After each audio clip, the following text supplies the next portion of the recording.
Free টাকায় free fire download করলে বারবার মারা ডিলিট করে দেয়, তাহলে এটা সমস্যা।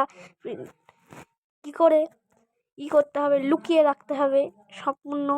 দেখো, প্রথমে আমরা সেটিং খুঁজতে হবে। সেটিং খুঁজে সেটিংয়ে মেললাম। প্রথম থেকে আমি আসছি, প্রথমে সেটিংয়ে চলে গেলাম। তারপরে এখানে আমাকে খুঁজতে হবে সিকিউরিটি মারতে হবে। সিকিউরিটিতে মারার পর এই প্রাইভেটলি অ্যাপ এটাতে মারতে হবে। এখানে মারার পর একটা নতুন পাসওয়ার্ড দিতে হবে, যেমন আমি রাখছি। পাসওয়ার্ডটা দেখাবো না, দেখাই, কিছু হবে না। 97 এটা লিখলাম পাসওয়ার্ডটা। তারপরে আমি এটা রাখতে হবে। তারপরে এখানে সব একটু দাঁড়াতে হবে, তারপর সব চলে আসবে। প্রথমে আমি ফ্রি ফায়ারটা খুঁজে নিলাম, বাস। এবার সব জায়গায় আমার হয়ে গেছে। এবার ফ্রি ফায়ারটা আর দেখতে পাওয়া যাচ্ছে না।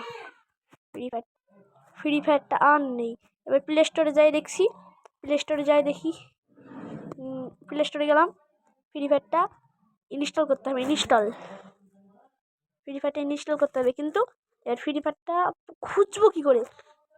ফ্রি ফায়ারটা খোঁজার লাগে প্রথমে আমাকে যেতে হবে আবার সেটিংয়ে যাওয়ার পর আবার খুঁজতে হবে সেভ প্রাইভেটলি সিকিউরিটি খুঁজতে হবে। সিকিউরিটি আবার মারবো, মেরে আবার সেম টু সেম যেখানে মেরেছিলাম আবার সেখানে মারতে হবে। মেরে আমার যে পাসওয়ার্ডে ছিলাম এই পাসওয়ার্ডটাই দিতে হবে। পাসওয়ার্ডটা দেওয়ার পর এখানে ভিউ হেডিং অ্যাপে মারতে হবে। তাহলে আমার ফ্রি ফায়ার চলে আসলো, কিন্তু কেউ দেখতে পেল না। আজকের ভিডিও এই